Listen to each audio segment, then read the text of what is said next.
అందరూ ఉగాది ఎలా చేసుకున్నారు? మేమైతే ఈసారి ఇంటికి వెళ్ళలేదు, మా రూమ్లోనే సెలబ్రేట్ చేసుకున్నాం. మొత్తం రూమ్ అంతా క్లీన్ చేసుకుని ఇలా మా అక్కోళ్ళు అయితే రూమ్ అంతా ముగ్గులేశారు. రూమ్తో పాటు మేము కూడా కొంచెం స్కిన్ కేర్ చేసుకుంటున్నాం, కొంచెం పండగకి బాగుండాలని చెప్పి.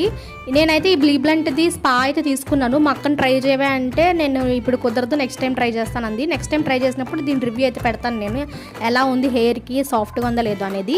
ఇంకా మేమిద్దరం అయితే ఇలా షీట్ మాస్క్స్ అయితే వేసుకున్నాము. మా అక్కేమో జూడియోలో చార్కోల్ షీట్ మాస్క్ పెట్టుకుంది, నేను లాక్మీది పోమోగ్రనేట్ షీట్ మాస్క్ పెట్టుకున్నాను.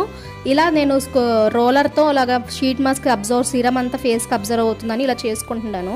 15 మినిట్స్ తర్వాత షీట్ మాస్క్ అయితే తీసేసాను. ఫేస్ అయితే చాలా హైడ్రేటింగ్గా గ్లోగా ఉంది. నాకైతే చాలా బాగా నచ్చింది లాక్మీ షీట్ మాస్క్ అయితే.